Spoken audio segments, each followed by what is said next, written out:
Hi, welcome back to a brand new video of the Talk Individual program, Talk Individual Experience. So, I keep showing you guys the pattern of ritual abuse, the harassment patterns by the NYPD and your predator department, the religious fanatical cult members.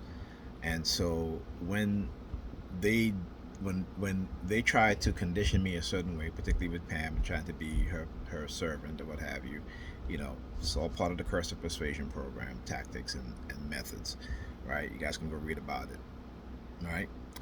It's called cursive persuasion programming. And when that don't work, then they'll use start using my kids a lot. So, for example, calling my son today. It is 3 quarter past 3. I've been calling him for the past 2 hours. Okay, now his sister, my daughter, me and Pam's daughter, gets out of school at 4 o'clock. He has not even picked up his phone. When I spoke to him last night, I said to him, I said, please go to bed at a decent time. Do not stay up late. Now, I had spoke to Pam also. It was around 9 o'clock. She's like, she has to do Alyssa's hair, and I keep saying to her, I said, why do you always do her hair late at night, particularly on the Sunday, when you know that you have them up until 12, 1 o'clock at night, then they're sleeping in school all day. But it's like she doesn't see her programming, that part of her programming that is toxic, that is detrimental to her very own children and to their education. And she doesn't see it. So she's like, I don't want to hear it. And she hangs up the phone on me. Whenever you confront them with the truth, this is what they do. They run from me. They hang up the phone. They don't want to talk about it. They want to be indulged in their delusion, because the white supremacists, the Negropeans in the churches, the pastors, the women in the churches, again, who the pastors use as cash cows, right? Feeding them bullshit and feel good sermon and telling them what they want to hear and this and that. Meanwhile, they're destroying the community, destroying the black community, destroying their black children, and they're destroying the relationship between their men, right? But they don't want to hear it. And as a black man who is deeply concerned of what's going on, because again, my target, like I said, I look at it at a broader aspect and seeing that the same thing is being done to black people in particular, right? But in a much broader scope, and how they've conditioned and used uh, black people to target me in such a way that they don't even understand and see that they themselves are being targeted the same way, and they children are, right? But they don't, because of the religious aspect that has blinded them from seeing the truth. Okay, so like I said, I'm calling my son. He's not picking up his phone, and it's probably because they're intercepting or they're interfering with his service. Okay, because they've done this many times, and where I speak to him later on, he told me, well, my phone didn't ring. I didn't get a call from you. Whereas also, if he would call me, my phone wouldn't ring, all right, and it wouldn't show that I received the call. So they always revert back to these tactics and these methods, right? So my daughter gets out of school at 4 o'clock. I'm not there to pick up. Okay, I'm not going to rush there because I already know their tactic. This is what they do. You know, this is what they do. This is part of their pattern, right? And I recognize it. I understand that.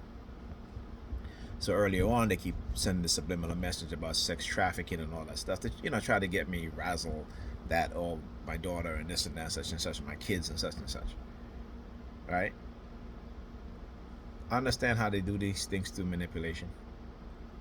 Okay, and like I said, a lot of black women have psychologically co-signed the curse of persuasion, and they're fully engaged in it, particularly if they can manipulate the minds of black men in particular to be subservient and to allow them to do whatever they want to us as black men, and as well as to our children. That, and it's detrimental, right? To let them do whatever they want. Whereas no other group of people in their community allow that to happen. But they don't even understand. They don't even get it. Okay. And like I said, The reality is different, but what it is that they want to make them believe, just as T.I. what they want to make you and I believe, is not what the reality is showing. See, they can make you believe that you're going to get a whole bunch of money, but the reality doesn't show that.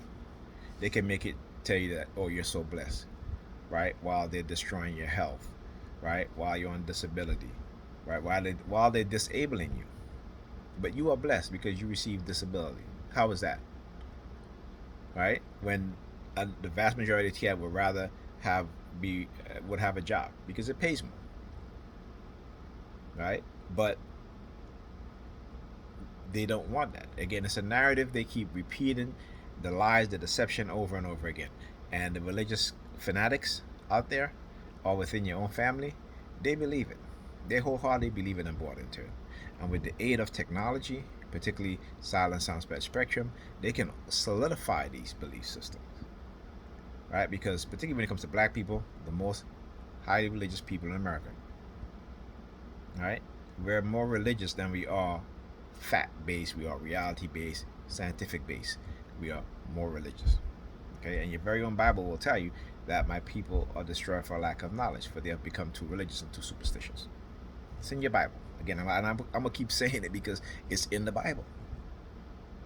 Right? So, do they really believe what they claim to believe? And the answer is no. It's psychological conditioning done by the broader white racist society, and it's a very powerful tool to indoctrinate and control the human mind. All right. Talk to you guys in the next video.